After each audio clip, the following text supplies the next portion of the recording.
welcome to my channel. My name is Caitlin, I'm the Flutey Feminist, and every week I consult my Instagram followers to choose a topic for my next video. This week, however, I decided to choose a topic myself because it is my 25th birthday tomorrow, yay me, December 6th, just to date that. So I figured I should do something themed for kind of turning a quarter of a century old. So I decided to share with you 25 things that I learned to encapsulate my 25 years on this earth. Obviously, I've learned a lot of things in my life. There are a million things that I would want to talk about in this one video, but obviously I will not do that. Some of these things are like the most important things I've ever learned. Some of them are just things that I want to remind myself of, and some are just like random stuff that I thought of that I thought was interesting while writing this video. I hope you'll learn something new today. So let's just jump right in. Number one, putting yourself first is not selfish. That, to be honest, I don't think I've ever had a huge problem with that. In my family, I'm kind of notorious for maybe overly loving myself. I used to have a t-shirt that had like, it said, I love me, and instead of love, it was a heart, and the heart was made up of the word me, like written like 100 times. So it's not that I've necessarily had to learn this in any particular way, but it's something that I had to make sure I remembered wasn't selfish, and that putting myself first in situations, more so even than just loving myself, is an act of survival and self-care and all that. Number two, boundaries are essential in relationships. That kind of goes with putting yourself first. There's so many like memes on Twitter about boundaries and stuff like that lately, and I think that we need to realize that boundaries are actually essential to relationships. They're not just like something you do once you realize a relationship of any kind is like going wrong or there's an issue. There should always be boundaries in relationships. You have to figure out what you need. You have to figure out what your partner, friend, etc. person needs and work on it consciously. Number three, there is no timeline to life. We have been lied to, people. There's no appropriate age to have done this or to be doing that. I may be considered behind in life for 25, but also who gets to decide that? I don't think I had any say in that conception. So I've decided to reject that. There's no timeline. Number four, you do not have to be in a romantic relationship to be happy and fulfilled. Emphasis on the word fulfilled. Your life, my life is 100%, I feel 100% fulfilled in my life, and I am not in a romantic relationship. Don't feel like being in one in particular right now. So yeah. Number five, I learned that podcasts are truly awesome. I can no longer live without them. So I will list all of them. There's a lot, so I won't put them in the description box because that would be a very long list, but just listen here and look them up. So I listened to Query, Made of Human, Secret Dinosaur Cult, Small Doses, Backtalk, Just Between Us, Call Your Girlfriend, Unladylike, She's All Fat, Ologies, So Many White Guys, and Under the Sheets. Check them all out. Highly recommend them, especially Query, Made of Human, and She's All Fat. Those are mine. And Call Your Girl. And Just Between Us. All of them, they're so good. Okay. Number six, we accept the love we think we deserve. Now, this is actually a quote from the book Perks of Being a Wallflower by Stephen Chbosky. Probably not pronouncing that correctly. But it's something that when I reflected on it, I really understood what that meant. And the emphasis is really on what we think we deserve. So if we have low self-esteem and we don't particularly like ourselves, we feel shame about things, we think we should be someone different, we regret things in our life, etc. That does seep into what we think we deserve as a human.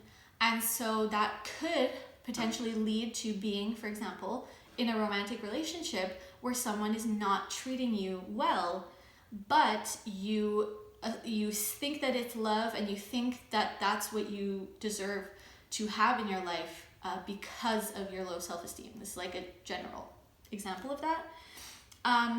But you realize that when you realize that you deserve good things in life, you won't accept love that makes you feel ashamed, that makes you feel bad, that endangers you. So that was a huge life lesson.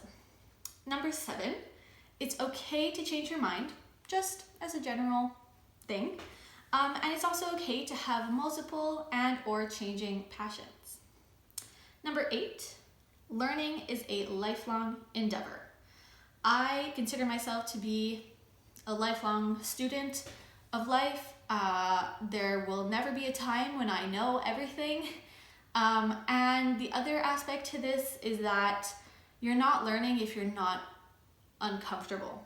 If you feel comfortable, if you don't feel curious or confused, etc., you're probably not learning and therefore you won't be growing. Number 9, there's nothing wrong with our bodies. There is nothing wrong with your body. Now, obviously, there exist such things as diseases and physical ailments, etc. So sometimes our bodies aren't doing what they either should be doing or could be doing, or etc. Sometimes there is something medically wrong with us that has nothing to do with the exterior of your body, the shape of your body, the type of skin you have, the amount of fat you have, etc. There's nothing wrong. Thankfully, I personally never quite struggled with body image that much. I think I struggled a little bit, a normal amount, in that, we all wish we could be skinnier when we're young. Well, not only when we're young, but especially when you're growing up, because of the media and a million other things. But thankfully, it didn't lead to any eating disorders or body image dysmorphia or anything. But, in terms of, for example, body hair, that's probably the biggest one. There's still times where I feel ashamed or gross or this or that for certain reasons. And so I really have to remind myself that, if there is like hair somewhere on my body, there's nothing wrong with that. Like literally nothing should change in my brain. Anyways, there's nothing wrong with your body, okay? Okay. Number 10, your productivity does not determine your worth. If you've watched me or know me for a while, you know how strongly I believe this. But I did have to learn that. Number 11, I matter. I did have to learn that. You matter. And what I learned is that is just the secret of life. That's it. The secret of life is acknowledging that if you exist, you matter. Your life matters, your safety matters, your needs and wants matter, and that's it. You matter, I matter. I'm not being cocky or anything like that. We all matter. Number 12, shame is a useless and destructive emotion. I learned a huge amount from Brené Brown. I linked her website below. Her research about shame, vulnerability, and courage and human connection is truly life-changing. And, you could look up her books. I'd rather let her talk on her own research about shame. But just quickly, shame is not the same thing as guilt. That's one thing. And also, shame does nothing but make us feel bad. Guilt is usually based on something you've done that maybe you regret doing or that hurt someone, and now you feel like, oof, that wasn't great. But shame is the feeling that you're a bad person, that you don't deserve good things, etc. So it is useless and destructive, and so I encourage you to read Brené Brown's work to figure out how to eradicate shame. Number 13, when you have a goal or a thing you want to do, just start doing it and you'll learn along the way. I spoke a bit about this in my very first video actually, that I just decided, I had wanted to do a YouTube channel for a little while, and even back when I started my blog, I had thought about it for a while and I was like, I'll have to look into websites, I'll have to look into design and this and that. And for both of these instances, for my blog and for my YouTube channel, I said, okay, I will just start the thing, and after a while, things will get better, I will get better, etc. So start doing something that will lead to a goal of yours, a dream of yours, and I promise you, you will learn along the way, you will improve along the way, and at least you will be, you will be on an actual journey. You will be actively doing something to achieve something you want. Number 14, I had to learn to listen when people are speaking. I truly did have to learn that when I was having a conversation with someone, especially someone I like, that I shouldn't just reserve the time when they're talking to be thinking of what I'll say next. It's something I still work on and I still struggle with, but I learned that when you're having a discussion with someone and they're speaking, I force myself, it's an active thing that I'm doing, I force myself to keep my mouth closed because I like talking. Y'all, I like talking, okay? But I've learned that a conversation requires two people, not just me. So when I speak with people, I force myself to just close my mouth for as long as possible until they're done, and then to say what I have to say. And the other thing I learned that is harder for me to do is to learn when to stop talking, to let the other person engage with what you just said. So work in progress, but invaluable. Number 15, comparison kills creativity and breeds self-hate. Choose inspiration instead. That's what I've done, most specifically with flute playing. When I see people play the flute now, I, again, actively tell myself to find something to be inspired by in their playing rather than to compare myself to them. Number 16, everything in this world is about race, gender, sexuality, etc., etc. Everything. There's nothing in this world, unfortunately, or fortunately, it doesn't really matter, but there's just nothing in this world that is untouched by identity and by politics. It's not that it's necessarily a bad thing, but it's just the truth. Everything is about identity. Everything is about politics. We need to acknowledge that. I had to learn that. Number 17. I truly, truly did have to learn to take risks and to fail more often. I learned that failures are only bad things if you don't learn and grow from them. I was very afraid to take risks, specifically in my flute playing journey. I only wanted to do things and put myself in situations where the chances of me succeeding were very good. I didn't grow very much from that. You don't grow that much from success. You grow from failing, making mistakes, not coming in first in a competition, not winning that job, etc.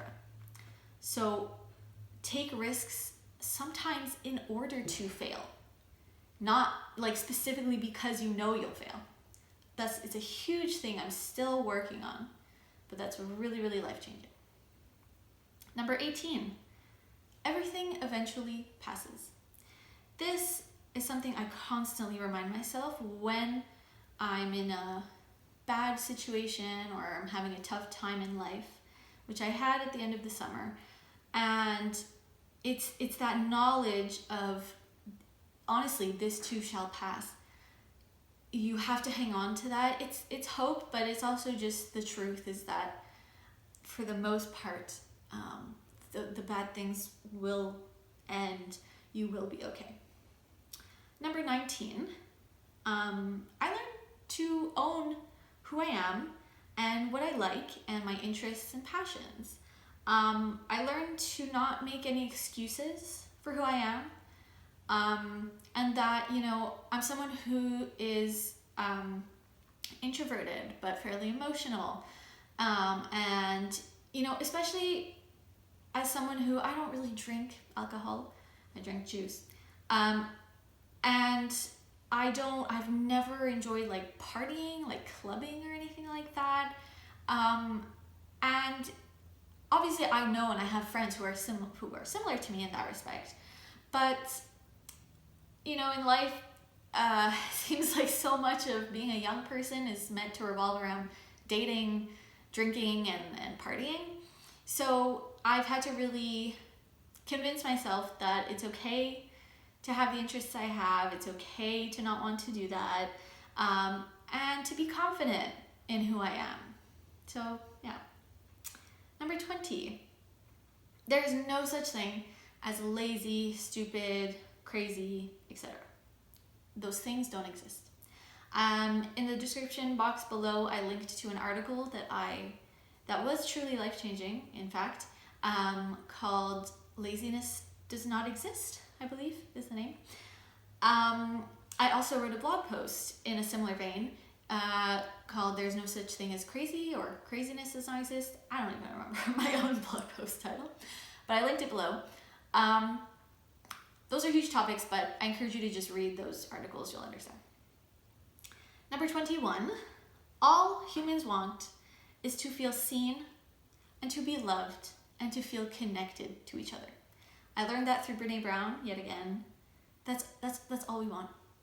That's all. As humans, at the end of the day, deep down, that's all we want. And we have to fight for everyone's right to have access to those things.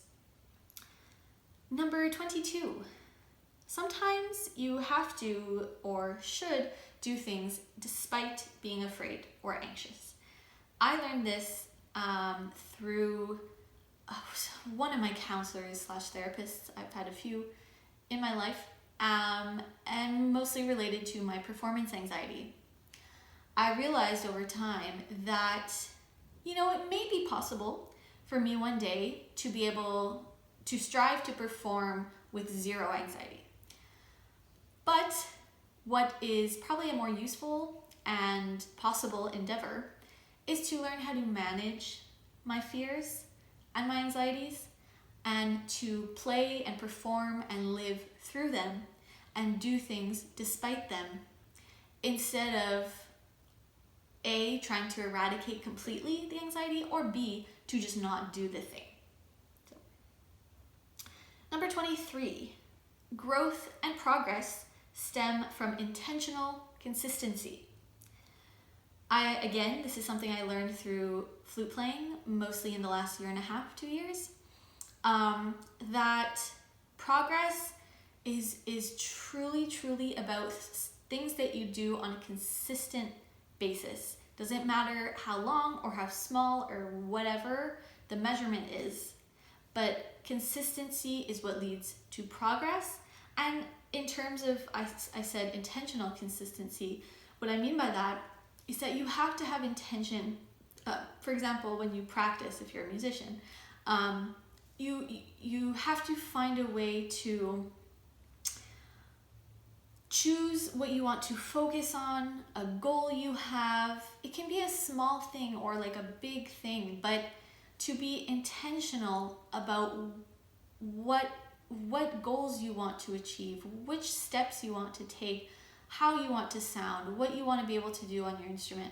And this obviously applies to just life in general, but for sure you have to be intentional and you have to be consistent. That's what I learned. Number 24, emotions can coexist with rationality. Emotions are valid, and I truly learned that being an emotional person is my superpower. It is. I'm gonna make a whole video about this probably soon because it's a huge part of who I am and my self-reflection and identity, and I want to talk about it more in depth. But this, you'll often hear people talk about women in terms of the stereotype that women are too emotional, etc. And honestly, it's not even whether about that's true or not. It's about what the fact that emotions are valid things, can't find a good word, and that being an emotional person is, to me, an amazing thing. I'm so happy that I am. I don't feel ashamed about it because it affects my life in really great ways. I will make a video about this soon. Number 25, I learned that playing the flute is what I want to do with my life. I also know that that can change, and that's fine. That is totally fine if that ends up not being the case anymore. But I did learn that instead of just choose that. I learned that flute playing is what has helped me grow as a person, and I've learned so much about life and music and being a musician through flute playing, and I feel very confident that it's really what I want to do with my life. So there you have it. 25 things I learned before turning 25. If you stuck around this long, you get a bonus life lesson. Yes, indeed. So number 26, it's okay and necessary to fuck up and make mistakes. I just swore on YouTube. Will I get demonetized? LOL. I'm not making money right now. Anyways, it's okay to make mistakes. It's necessary to make mistakes as long as you learn how to apologize if you've caused harm, and if you learn from your mistakes. You have to fuck up. That's basically what I want to say. If I one day end up making money off of this video and then get demonetized, that's fine. So yes, thank you again for watching this video. I hope you learned something. Please like and share this video with your friends and family. You can leave me a comment below about some of the most poignant life lessons that you've learned in your life. I would love to know. As I mentioned, I'm a lifelong learner. That's who I am. So I always want to know more. Make sure to subscribe to my channel. You can do so by clicking right up there. You can also subscribe to my flute channel over here, and right up here is my latest video. Thank you so much for watching, and have a Flutey Feminist day. Bye!